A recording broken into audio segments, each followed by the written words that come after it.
This is a perfect place to close because it's relevant to us all, and it's the sort of framework that produces ideas like blockchains in the first place. I urge you to use Naval's framework as a means to evaluate your career, what you are good at, and what brings you joy. I have a very young child. I expect that my child will not get a university degree, or at least not in the classic sense of having to go spend 4 years at a university and get a stamp. I expect that he won't have a concept of a single career. I expect that he probably won't have a normal job. He'll be paid much more for his output. Because in knowledge work, which is what most work is these days, in knowledge work, if you do a great job versus a good job versus an okay job, the difference to your employer in terms of what it's worth is 0x, 10x, 100x. We're used to tracking 9 to 5 because if someone's cutting down wood, you watch them cut out of the wood, they work for 8 hours, give or take, they've cut down roughly the same amount of wood. However, if they're sitting in front of a computer and they're writing code or they're preparing a presentation or they're coming up with a new product or brand strategy, they're writing an advertising campaign. If they write the right ad slogan, you might have a $100 million product in your hand. They write the wrong ad slogan, you may have a $10 product in your hands, or you might have a money-losing product in your hands. So it's more and more work is going creative. And as it goes creative, you can't track the inputs, you have to track the outputs. Almost everybody these days who makes a lot of money doing something, they're essentially doing some kind of creative work that society does not yet know how to train people to do or how to replicate. Creative work by its nature is easily leveraged, so it's a force multiplied, and it's something that's very hard to train people how to do. If I can train you how to do something, I don't have to pay you a lot because I can just replace you anytime I want. On the other hand, if you're a genius at something, you're doing something that I don't even know how the heck you do it, but you're creating new things, I have to pay you what you're worth. So can you touch on that idea and kind of why you think, if you do think, curiosity should govern a lot of what people do versus, say, trying to fit within some widget system? I am into blockchains and cryptocurrencies because they're intellectually fascinating to me. I mean, yeah, maybe you might make some money along the way, but that's not my primary driver. Actually, given how early I got into blockchains, I didn't buy that many coins because it's not the token part that's interesting to me. It's far more interesting to me to think about the repercussions and to understand the technology and to follow the code essentially down the rabbit hole. I think I got into it because of intellectual curiosity. And so the nice thing about that is, one, that's its own reward. Even if I don't make any money, it's its own reward. Second, that means I got into it before it was hot, before everybody was getting into it, right? The returns are gone by the time everybody else gets into it. And these days, the markets move very, very quickly.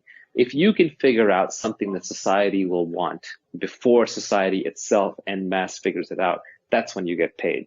And your only chance of doing that is if you're intellectually curious. And intellectual curiosity is different for everybody. So I cannot prescribe it to anybody. I can't say, get into drones or get into VR because I don't know what's going to be hot and what's not. And the moment I can tell you it's hot and I can make you the convincing argument that it's hot, then at the same time, millions of other people are convinced that it's hot. And by the time you get there, it's going to be too crowded. So the only way to really succeed at an extreme level, if you care about that, and to enjoy yourself along the way, is to just go deep into something.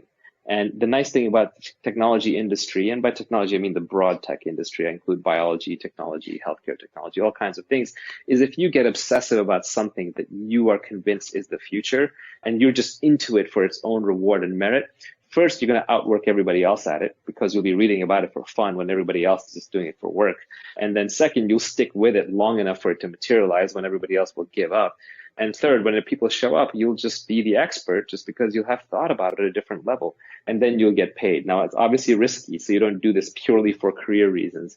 But I've at least found that on a long-term basis that following my own intellectual curiosity has paid me better than trying to do what I thought would make me money. I think most of life these days, because now we operate in a world where there are 7 billion people and we have access to almost all of them.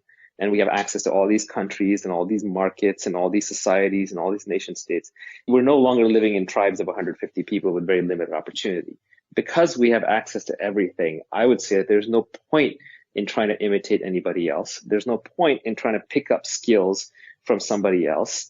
What you really want to do is just figure out what you are uniquely the best in the world at because you just love it. And then just find out who or what needs that the most. And by the way, I think that even applies in dating and marriage and relationships and working and colleagues. It applies in many aspects of life. Rather than trying to change ourselves to fit into the mold of wherever we happen to be, we should be more open to exploring and finding the place where we fit in perfectly and they're missing us.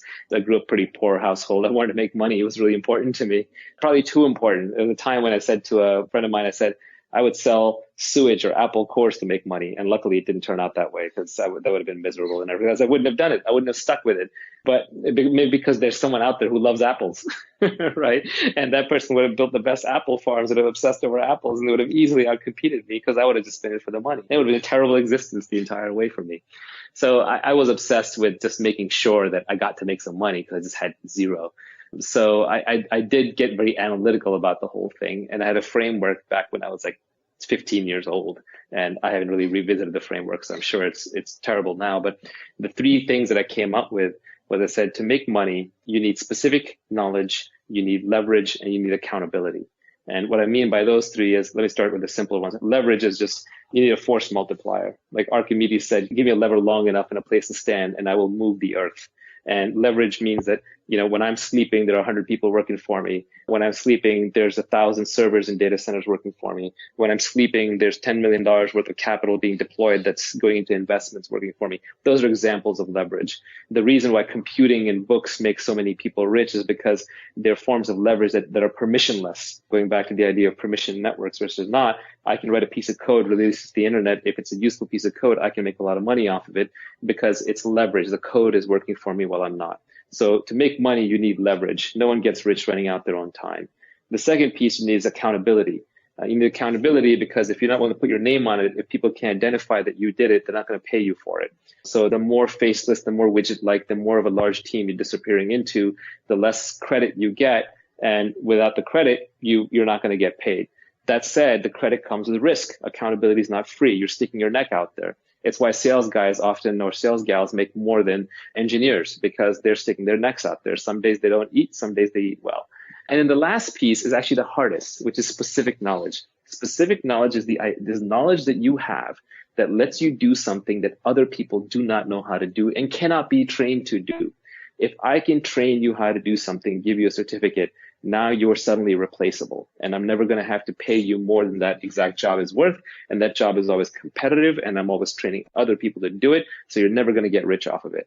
So then I was stuck with a problem at a young age. I was like, okay, leverage, I got to go into computers and tech, which I loved anyway. So that was easy because that's a free form of leverage. Accountability means take risks, take responsibility, stick your neck out there, do things, promise things to people that they don't think are doable, and then deliver them. That I can do. But the last piece was the hardest, specific knowledge. What knowledge do I specifically have that nobody else does? And the only way to build specific knowledge is you just have to love something. And if you love doing something, you're going to put in the hours. And it took me decades to figure out what my specific knowledge was. But it turns out, looking back in time, I now realize what my specific knowledge was. I didn't even know it at the time. But I was obsessed with a couple of things as a kid. I loved to read, and I loved to read all kinds of stuff, including junk. But when I got into a topic, I would just dive down and read into it. So that helps me to speed on new technologies and new spaces very, very fast. I played a lot of war games as a kid, which makes me actually pretty good at kind of broad strategy. And I used to play a lot of role-playing games. So I used to talk, which are just talk, by the way. I used to get together with other kids, just talk.